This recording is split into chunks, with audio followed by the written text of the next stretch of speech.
Excuses as to why you're not taking the steps necessary to better your financial position. I hear them all. And you want to know what the most common one is? If I only had more money. How many of these have you said? If I only had more money, I would be able to finally get out of debt and everything would be better. If I only had more money, I'd be able to finally build up that emergency fund. If I only made more money, I'd be able to not have any financial stress anymore. Well, that phrase is a dangerous one, and we're going to talk about why you need to be very careful as to saying that phrase in the future, right after this.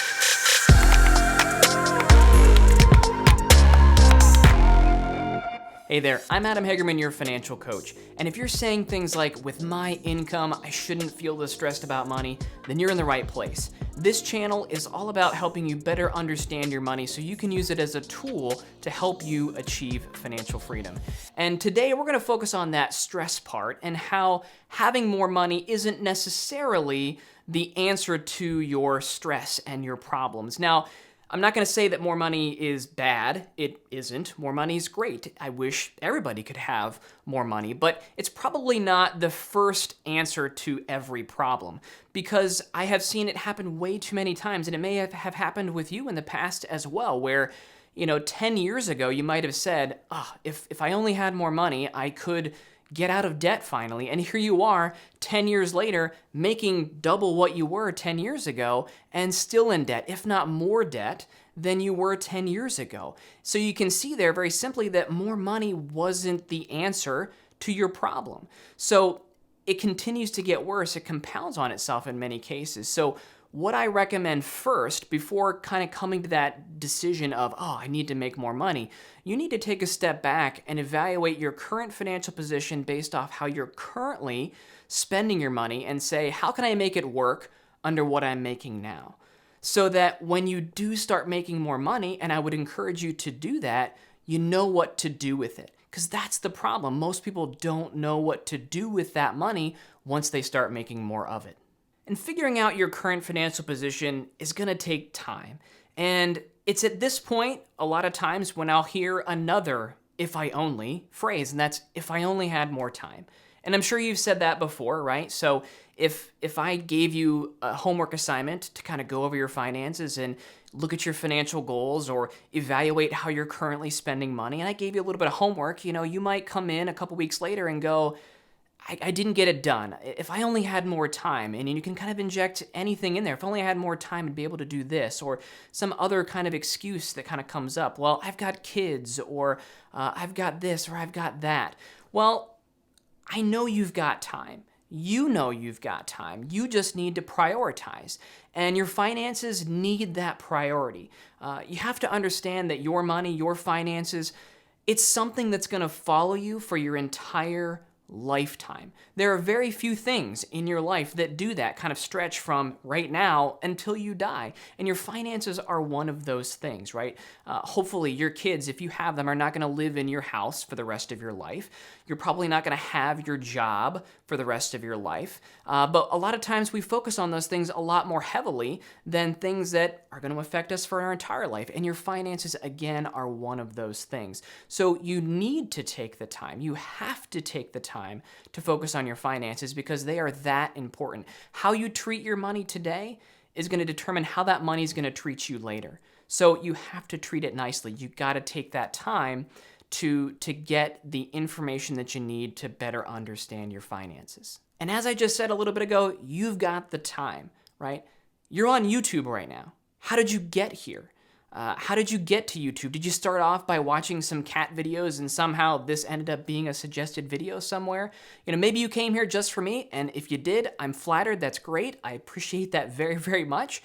But hopefully then after you watch this video, maybe you can watch some additional ones of mine and do a little homework and learn a little bit more stuff. But you might go down that rabbit hole of cat videos or dog videos or whatever it is that you really like watching. But the other thing too is, if I was like Big Brother here and I was looking at your social media, your Twitter account, your Facebook account, your Pinterest, if I saw that you pinned 100, recipes over the last 10 days, that's me saying, to you that you have time, right? You've got time to do this stuff. You just have to prioritize it.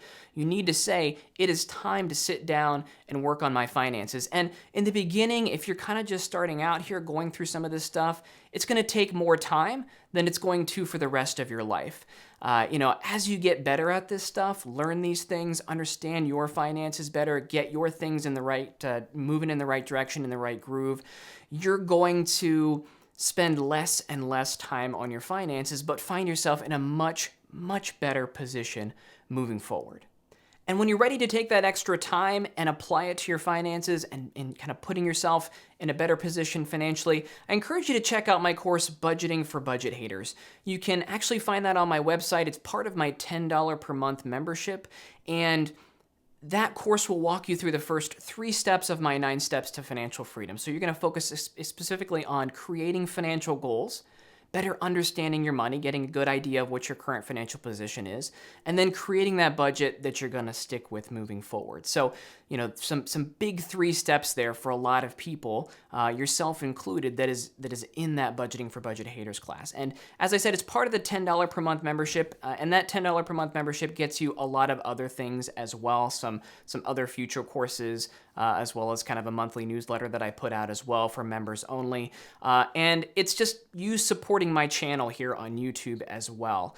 I don't talk about this much. I don't think I've talked about it yet to this point, if you're kind of watching these videos from the beginning. I don't advertise. I don't put any advertisements on my YouTube channel here. So if you don't have an ad blocker on, or if you're not part of YouTube Premium or something, you probably noticed that there wasn't an ad in front of this video. And even if there was, I didn't take any of that money. YouTube decided to put that ad on there. So I don't collect any ad revenue from YouTube because I feel like there's a conflict of interest there. I don't do sponsored posts or sponsored videos as well. I don't let other companies pay me to promote their products on this channel because I view that as a conflict of interest. And I don't think that your finances should have those conflicts of interest injected into them. I don't want you to feel influenced by some of the things that I talk about in videos. So that membership, that $10 a month membership, supports my channel to allow me to kind of continue doing this, to give you that hopefully conflict-free information that you personally need when it comes to your finances. So if you're interested in that Budgeting for Budget Haters course, that's just one of the big perks of that $10 a month that $10 a month membership. You can actually click right over here. That'll take you to that page for that $10 per month membership. There's also some other memberships as well. If you want some additional courses, I've got a few courses on my website. If there's some other ones that interest you on there, you might want to join one of the other memberships to get access to some of those. And there's no pressure. I will certainly continue to do this YouTube channel. If, even if you're not a member, you can continue to watch all these videos absolutely free of charge. I have no problem with you continuing to be, a channel subscriber. And if you're not a channel subscriber, you can certainly click right down here on this circle to kind of subscribe to the page here. I put out weekly videos on a number of different things when it comes to personal finance. And remember, you deserve financial freedom. Take care of your money so it can take care of you later. See you next time.